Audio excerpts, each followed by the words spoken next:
to golden light. There's a world of wonder painted in the sky. What a beautiful sight.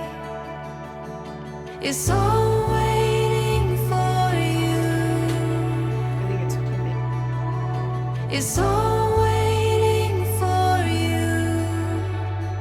It's just the beginning. It's just the beginning.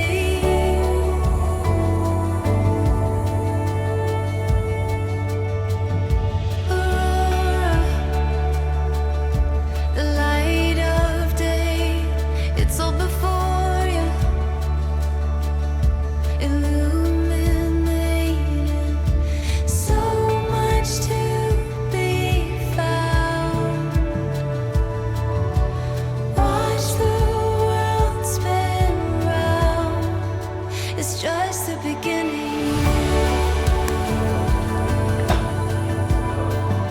It's just the beginning.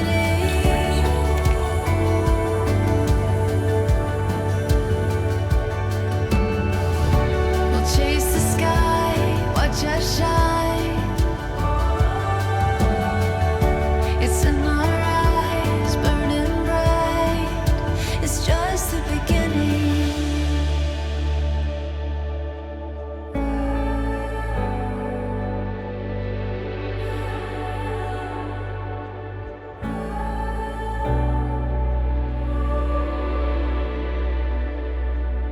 It's all waiting for you. It's all waiting for you. It's just the beginning. It's just the beginning.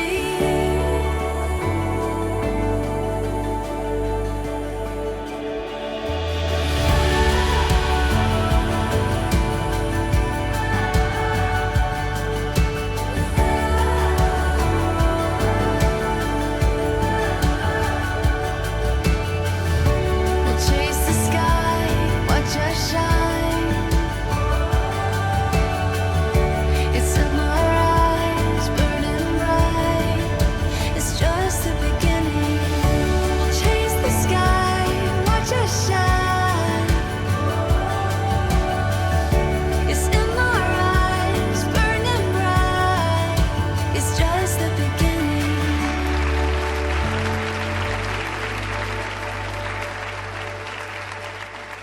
David and Michelle, you have come to the altar of this church with your family in the presence of these guests to ask God to accept your vows and to join you in marriage.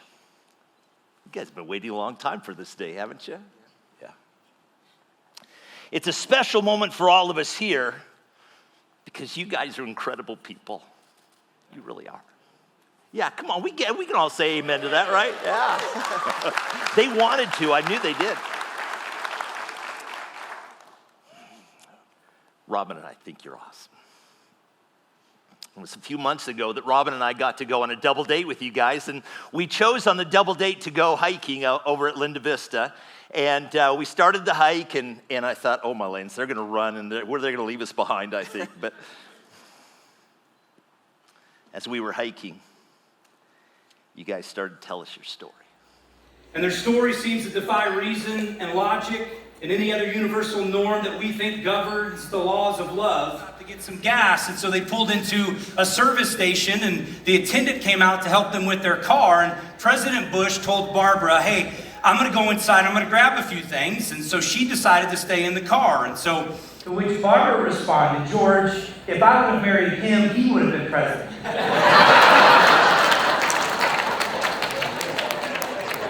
So David, you're awesome. But most of it's because of Michelle.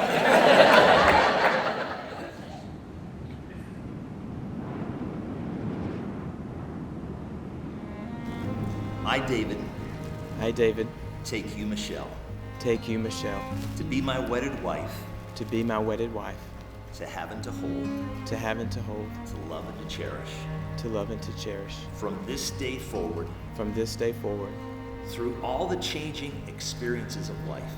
through all the experiencing changes of life. Changing experiences of life. Doesn't count on it if you don't get it right.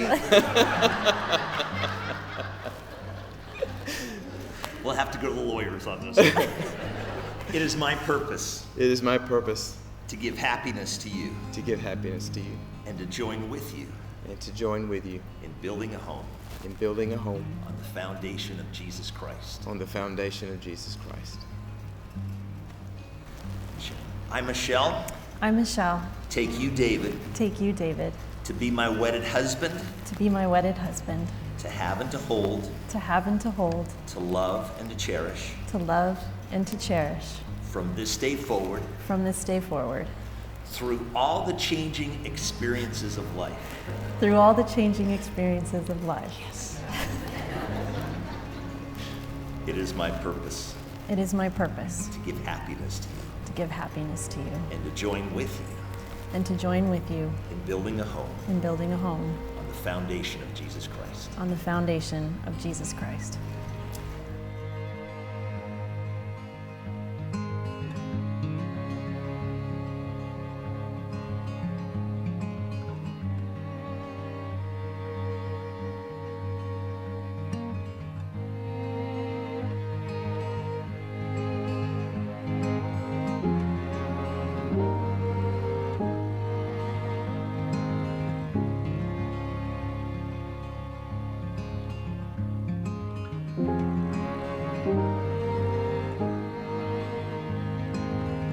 Not doing it on Sundays.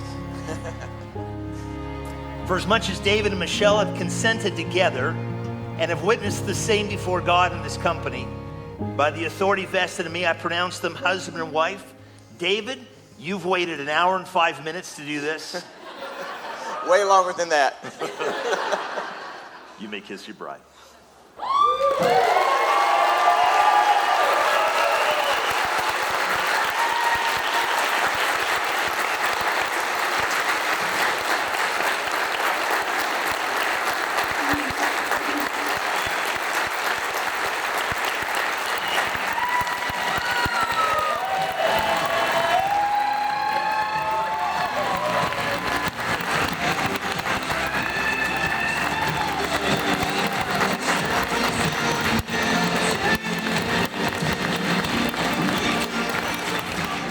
It is my pleasure to introduce to you for the very first time, Mr. and Mrs. David Hillis. God bless you guys.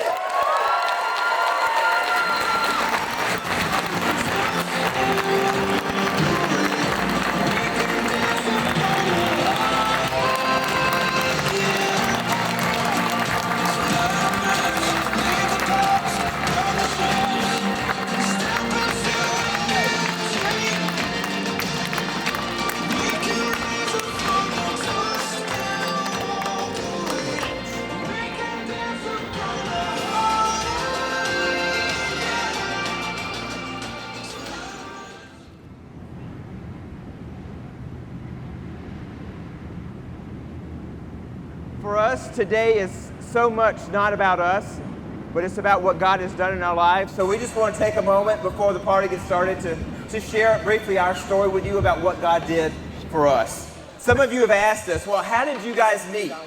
Well, Michelle and I actually met over 10 years ago at Grace Community Church. In 2011, when I moved to Tucson and started pastoring at Grace, I met Michelle and her family at that time, and really, our boys connected better than we did at that time. They hung out together and played video games together all the time. And during that same time, as many of you know, my husband was pretty sick and had colon cancer. And after he had passed, well, while he was sick and even after he passed away, Dave would take the boys out on Adventure Saturday. And that was just such a blessing to us, and they would hang out. And Dave even baptized Mark, as many of you know, just 5 days before he passed away. But he had also baptized the boys about 8 years earlier as well. So Same day. Same day, the boys were baptized together. Yeah. So then I left Grace, and life really started changing for me back in 2018. I went on sabbatical, and at the end of that sabbatical, I actually hiked the Camino de Santiago trail across Spain. And I'll never forget, I was walking 20 miles a day all the way across Spain, all the way to the Atlantic Ocean. And when I finally got to the end, when I finally got to the Atlantic Ocean, I was just kind of overwhelmed because it was over after all those days. And I remember that day hearing God when I saw the ocean more clearly than I ever have in my life. I just felt God say something so loudly into my heart. And he said, David, the second half of your life is going to look dramatically different from the first half, and I need you to trust me. And I had no idea what that meant at the time. It kind of scared me a little bit because I didn't know what it meant, but I remember those words exactly. And 1 month later, without going into the details, it became really, really clear what that meant. And that trust was going to be a big deal for me for the next 3 years. And I would have to depend on God like I never had before. I left Grace and I ultimately came here to OVCN, which was another huge God story in itself that I don't have time to tell you today. But the thought of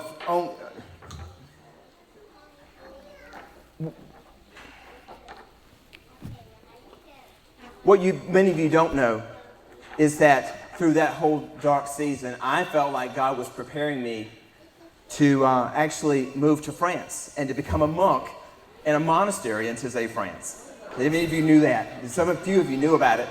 A few of you prayed with me about it. I just assumed that was God's plan for my life because of what he had done in my life up until then. And the thought of being alone just was not registering for me. And I just thought that was what God's plan for me. And I kept trying to get the details in place, and everything was kind of falling in place, except I couldn't go because of COVID. It just so happened that COVID kept getting in the way, and I couldn't go. And more, God started making clear to me that OVCN was where he wanted me to be. And during this same season, after my late husband had passed away, the kids and I were really blessed to be able to buy a home. And I had just a week later, one of my dearest friends who had lost her husband 3 years previously buy a home right behind me. And we were living out Ruth and Naomi together, just being widows and raising our kids together. And after a couple of years, though, I just felt this stirring. I had really wanted to go to seminary for a long time. And in order to do that, I had to sell the house. And so I sold the home, and I was kind of confused about that, but started going to seminary at Grand Canyon University. And at the same time, Samantha was graduating from GCU, and she met this amazing guy who she ended up marrying just a few months ago. And she moved to Phoenix, and Alex was graduating from Push at the time. And he said, I think I want to take a gap year. And I'm like, I want to do that. So I decided that I was all in on Alex, and we were going to go to North Carolina and live with my sister and my brother-in-law for a year while he was in gap year. And we sold practically everything that we owned, and we purged, and we were so excited thinking this is what God had for us. And just 2 days before we were supposed to do that, Alex came to me and said, I just don't think that's what God has for me. And after explaining it to me, I felt very strongly that was such a mature decision. But he looked at me and goes, but you can go, Mom. And I had the pod in the driveway and everything purged. And I'm like, surely, God, you wouldn't ask me to leave both my children, because I was struggling enough with leaving Samantha. And after being up all night praying, I really knew that what God was calling me to do was just be in with Alex. And so we had to go to North Carolina for another wedding with my nephew. And while we were in North Carolina, I said, Lord, I sat on my sister's porch, and I said, I'm not leaving until you tell me what the last 6 months have been about and what comes next, because we have no home, no stuff, no plan. And I sat there for a month. And as I sat on my sister's porch, God started stirring in my heart that maybe this Ruth could get a Boaz. And I said, that's fine. But I started a 3-page list as to what Boaz was going to look like. And I was like, fine, then here's what this man needs to be, and you're going to have to move mountains in order to bring me someone like this. So I came back from North Carolina, and we got an apartment, and we started to just live our life. And at this point, I'd left Grace, as many of you know, and I didn't feel like that was what God had for me. And so I was at Nita's, and it's right here next to OVCN. So I said, I'm just going to sneak into OVCN 8 a.m. on Sundays and sneak out, because no one can see me, right? And until God tells me where I'm really supposed to go to church. So I did that for a few weeks, and I was hanging one night with my friend Katie Nolan, and we were talking, and she goes, "You should come to church with me on Sunday." I'm like, "Fantastic. This is where God has me. Where do you go to church?" And she said, "OVCN." And so I started coming to OVCN, and it just so happened that that's where this man was. And as much as we would kind of see each other on Sundays, he runs online service. And so we really didn't see each other much at all on those Sundays. Maybe a quick hi. So fast forward to August of this last year. We had kind of lost touch with each other. And those months leading up to August were really hard for me. Some of you knew this because I was preparing to say goodbye to my son who was going to ASU that month. And so for months, I had this anticipatory grief of I can't bear the thought of being alone and being without him, and what am I going to do, God? And I don't understand. I don't know I didn't even know what to pray for. I just kept saying, God, whatever this is, you got to fix this, because this isn't going to work for me. And I kept praying, God, give me the ability to hang on until you get me to the monastery in France a few years from now. Help me to manage this alone thing. August 12th comes. I move Isaac to ASU. It was a Thursday. I'll never forget, I had to leave early that afternoon to drive back to OVCN because we had Thursday night service. And I was driving home, and I was saying to God, God, I really don't want to go home tonight. And it was that Thursday that I got a phone call from my mom that said that my dad was in a really bad car accident and had totaled his car. And so I had spent the day with them, and he was fine. Went to the hospital and did all of that, and I'm leaving their house about 6:15, and Alex called and said he was going to his very sweet girlfriend's house, who I adore. And I was driving, and I just said, I don't have a person to go home to, and I don't want to go home to an empty apartment. And I was driving down Oracle, and I'm like, wait, OVCN has a Thursday night service, and I've never been. I think I'll just hop into Thursday night service. I just so happened to be driving by, and it was just at that exact time the service was going. So I come in, and I'm pretty sure I spent the whole time crying in the back, and it was not your sermon, Craig, okay? It was just, I just sat there because I'm like, for the first time, I think, felt the deep, deep loneliness, and I just said, I don't want to go home to an empty apartment. So I come out of church service, and there he is. And so I walk up to him, I'm sure I was a mess, just trying to change the subject. We were chit-chatting, and I had remembered that Kayla had just moved into ASU the day before, and so I was thinking, oh. And I look at him and I say, when does Isaac move into ASU? And he goes, I don't want to talk about it. So he actually proceeded to talk about it, very just matter-of-factly. And I was like, okay. And I obviously was a little emotional, and I explained about my dad that day. And I just turned to him and I said, I don't want to go home to an empty apartment. And he had just minutes before said the same thing about he didn't want to go home to an empty apartment with Isaac. So this is the beautiful part of the story where everyone goes, so what did you guys go do? Nothing. We just went home to empty apartments. But later that night, he was really on my heart, and I just was praying for him, and we were not texting. That was way too personal. Like, we didn't have that kind of relationship. So I sent him a Facebook message. That's really old, I know. And so I sent him a Facebook message just saying I was praying for him, and then I said, so we're just kind of in this weird, awkward season of life. If you ever want to grab coffee or go for a hike, that would be great. But if you don't want to, it's no big deal, because I understand like the male-female friendship thing, and you're a pastor, so no big deal if you don't want to do that. And then it was crickets as I waited, and he responded with? Nothing. That smelled way too much like a date to me, and I'm like, no, that ship has sailed a long time ago. But it just so happened that very next morning, I was to have a counseling appointment with Mark. And Mark, are you here today, by the way? Oh, there he is. There he is. Give Mark a hand. Yeah, he deserves this. This is how God works. He saw me through those 2 or 3 years that were just hell years for me, and got me through them. And after it was all over, I just said, Mark, I can't stop seeing you because there's too much that's happened in my life. You have spoken too much into my life. I can't let this relationship go. So can I just show up in your counseling office maybe once every couple of months or so and just have a checkup or something? And he said, sure. So the very next morning after she sends me that text, I'm to have an appointment with him.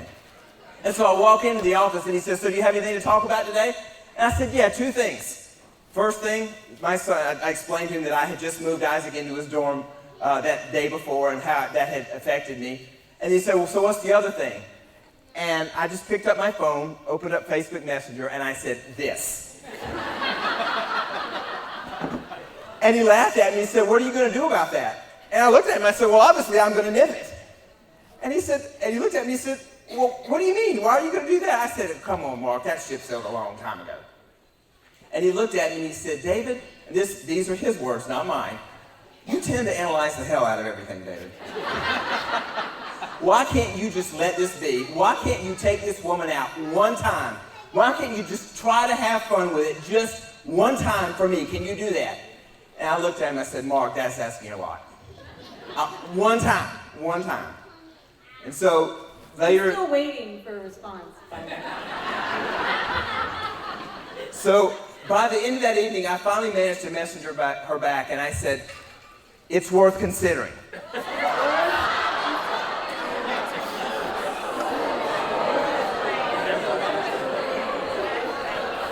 I know I've heard that quite a bit over the last few months when I've told this story. It's worth considering. And then a day later, I said, okay, let's just grab lunch after church and let's just talk. Remember the worth considering, okay? Because I said yes. I didn't say that's worth considering. So we met after church at the one place I can eat because I have a pretty bad gluten allergy, and we shut the place down talking.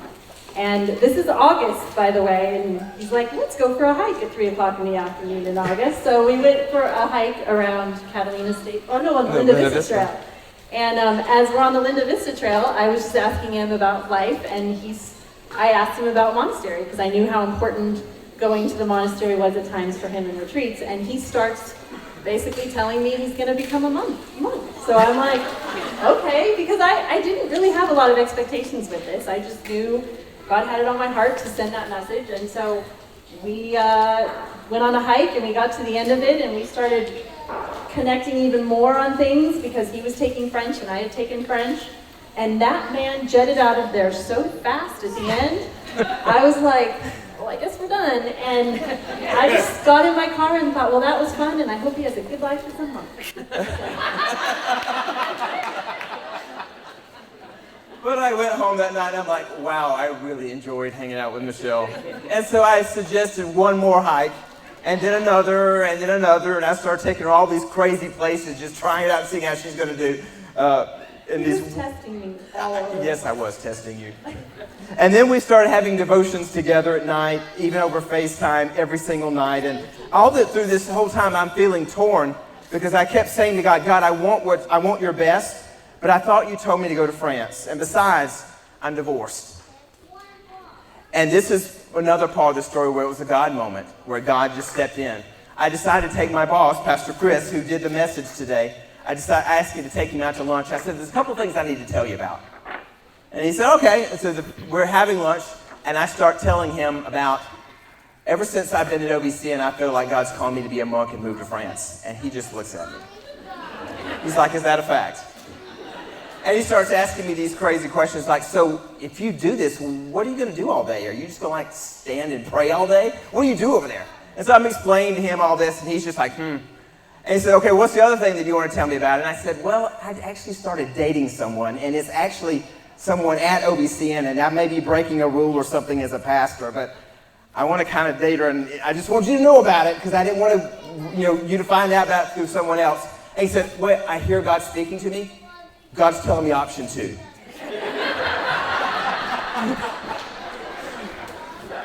And then I proceeded to talk with him about having gone through a divorce.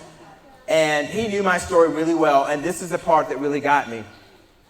He looked at me after I brought up the divorce and all that had happened in my past again, and he said, David, that doesn't sound like grace to me. That sounds like shame. And that really hit me, and it just jarred me. And it led me to go home and start digging through the scriptures of myself and asking God, is this, would I have your blessing in this? Because if it isn't, then I just need to end this now. I can't go any further with this. But I need to know. And through that, God showed me 1 Corinthians 7, and I felt like God gave me a sense of peace about it. So during this time, while he's doing that and we're having our devotion time, I'm spending this first month time with him, and I'd come home and Alex and Jillian would be like, so how was your date? And I'm like, I am not dating Dave. We're just hanging out. And I just remember Jillian's look on her face all the time, like, okay. And then one time they said, well, would you date someone else? I'm like, no. So the kids were so sweet and supportive, but Samantha did ask me like what we would do on our dates, and when we told her like, oh, well, we would like spend time in worship, and we've got these monastery type monk things that we listen to, and we pray, and she's like, that is so boring. And she almost said to me, kind of like what she was saying to me really nicely, Mom, not to be mean, but like if you want to keep this man, you might want to do some more fun things. But yeah, but it was fun for us. So, but during this time, you can imagine that it wasn't like I'm just like sitting here with my list, right? And going, is this the guy? I'm sitting with a guy who's thinking about becoming a celibate monk. So I was way trying to back out. I'm like, that's way not okay, right? I'm like, so I just continually over and over just kept saying, I don't want to get in the way of that decision. And I would go home at night and I would just get on my knees and I would just pray, God, you have my heart. I have given my heart to you and it's yours to give. And as we worked through that, I will say one thing about my son. I came in one night after we would spend hours on Facebook or FaceTime together at night. And I came in one time and he goes, how are your spiritual relations tonight, Mom? That is not okay. We're just praying. He's like, okay. I'm like, so we had a lot of spiritual relations in the first couple of months. But as we were talking about how do we know about this is God's will or not, that's where what Chris talked about today came in. We went back to Psalm 37, and God said if we just delight in him, he's going to make this clear to us. And I just kept thinking, yeah, should I be dating this man? And we looked at Psalm 37 and basically kept saying to each other, as long as neither one of us feels like we're dragging the other one into it, we just every day would pray and keep moving forward. And I know both of us just spent those first 2 months delighting ourselves in the Lord. So we were so focused on trying to hear from God that we really weren't telling that many people. But the next part of the story that I feel like was another one of those God moments was when I went to ASU to tell Isaac about what was going on. So I took him out to pizza one night in the fall, like I would normally do every couple of weeks. And I said, so Isaac, you know, we've been talking over the last several months about me moving to France as you get close to getting out of college. And he said, yeah. I said, so what would you think if instead of me moving to France, what if Dad started dating again? And he looked at me and he said, Dad?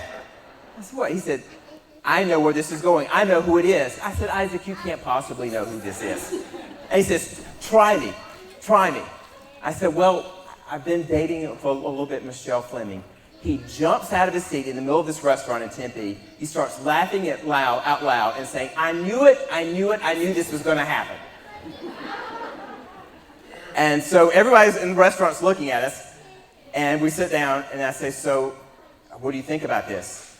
And he looked at me, and he said, Dad, Michelle's always been like a second mom to me. I can't believe that God would do this.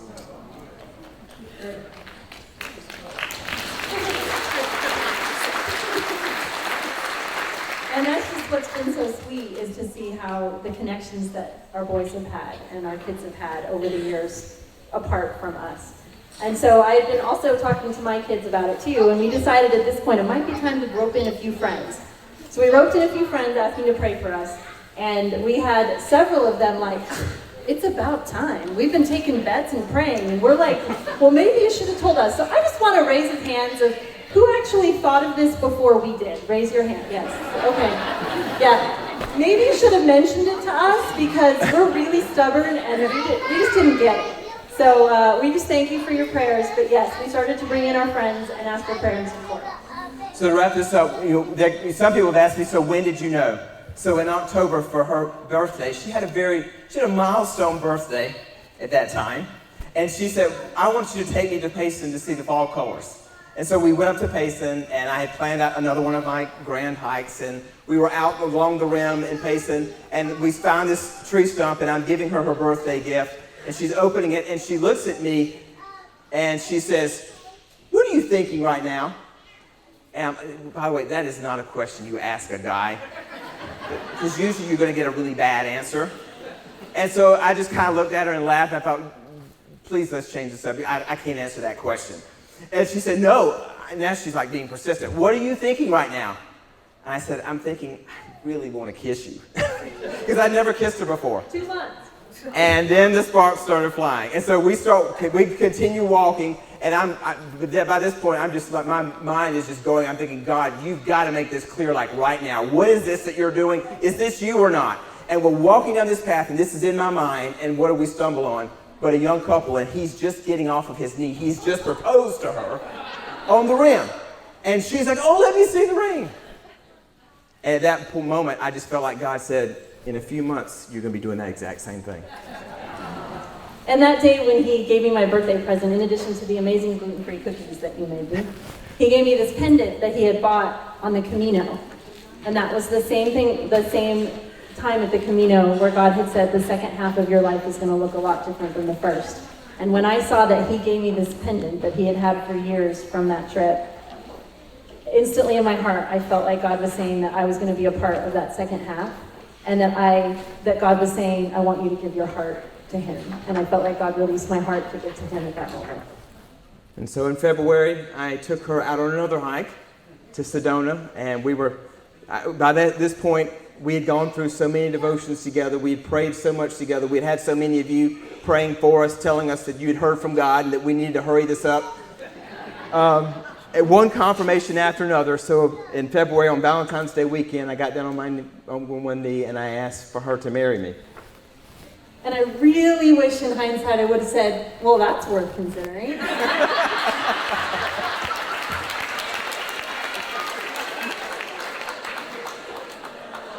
But I didn't. I said yes, and I was just so shocked and just so grateful that I was going to get to marry this man. So you see, that's why we've made such a big deal about today. And we didn't want it to be about us, but we wanted it to be about God. Because none of this would have happened unless God had, despite us, continued to rearrange things to make this happen. And God used so many of you in that story to make that happen. So thank you. And that's the reason for the Joshua stones. That's our sign-in. That's what we would like, is we want to collect these reminders as the Israelites did when they had crossed over. And Joshua had said, "Go back into the river and grab rocks, and we're going to make a memorial that reminds us of God's faithfulness." And that's what these stones represent to us. So we just thank you guys for joining us. We can't even name the dozens of people that put this on, because we just showed up and stuff was done, and it's just so beautiful. And we're just grateful for each one of your friendships, each one of your contributions to this day, but mostly the ways that you have carried us over those really difficult seasons of life. To my dearest friend on earth, there's no way to tell your worth. I could sail the distant sea, still be lonely. And God said it's not good for man to be alone. And I believe that you're my one and only. So come with me. You'll see when the sun is shining, we climb the mountain. When the leaves are falling, I'm falling for you. When the winter comes, I'll keep you warm. I'll carry you through a springtime love. I'll carry you through a springtime love. When our lives begun, when we became one.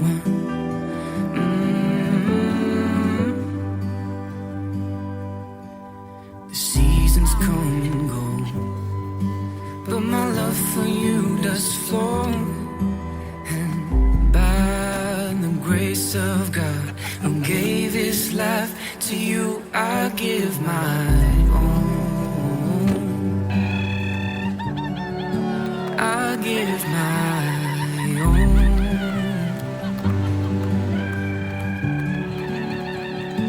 When the sun is shining, we climb the mountain. When the leaves are falling, falling for you. When the winter comes, I'll keep you warm. I'll carry you through a springtime love. When the sun is shining, I'll climb the mountain. When the leaves are falling, falling for you. When the winter comes, I'll keep you warm. I'll carry you through a springtime love. I'll carry you through a springtime love. When our lives begun,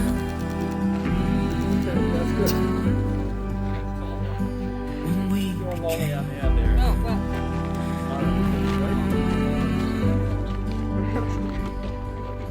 Through all the seasons, life shall bring us. Our love grows deeper. Looking back at me and really southern. And nothing shall be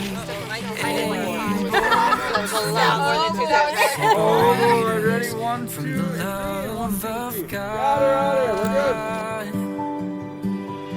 Our love is an evergreen.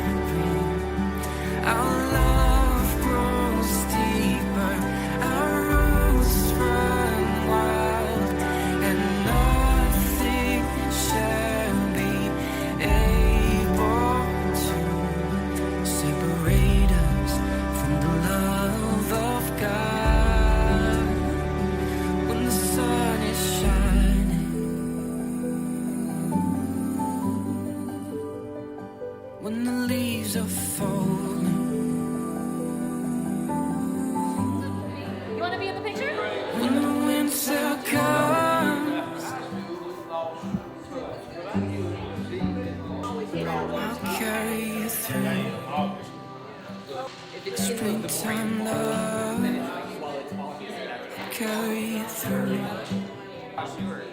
a springtime love. When our lives begun.